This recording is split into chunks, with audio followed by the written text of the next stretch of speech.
And since you brought it up, allow me to elaborate with my answer. There are 1.2 billion Muslims in the world today. Of course, not all of them are radicals. The majority of them are peaceful people. The radicals are estimated to be between 15 to 25%, according to all intelligence services around the world. That leaves 75% of them peaceful people.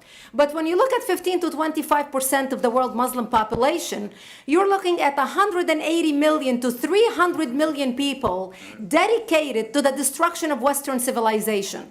That is as big of the United States. So why should we worry about the radicals, 15 to 25%?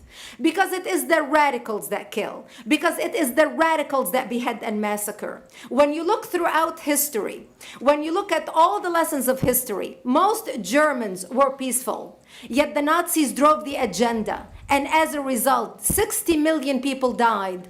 Almost 14 million in concentration camps. 6 million were Jews.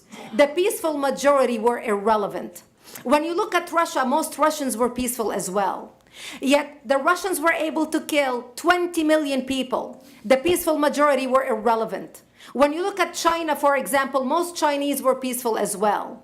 Yet the Chinese were able to kill 70 million people. The peaceful majority were irrelevant. When you look at Japan prior to World War II, most Japanese were peaceful as well. Yet Japan was able to butcher its way across Southeast Asia, killing 12 million people, mostly killed with bayonets and shovels. The peaceful majority were irrelevant. On September 11th in the United States, we had 2.3 million Arab Muslims living in the United States.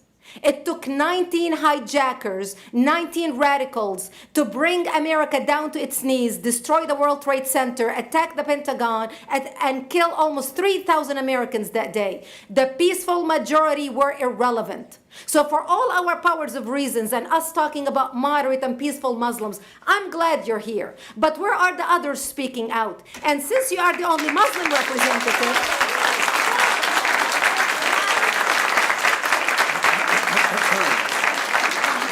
save the applause till the end.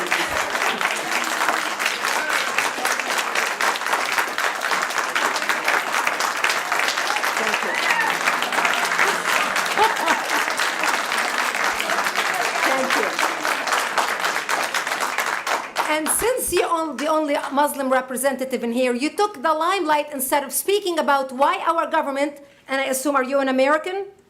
You're an American citizen. So as an American citizen, you sat in this room and instead of standing up and saying a question or asking something about our 4 Americans that died and what our government is doing to correct the problem, you stood there to make a point about peaceful, moderate Muslims. I wish you brought 10 with you to question about how we can hold our government responsible. It is time we take political correctness and throw it in the garbage where it belongs and start calling it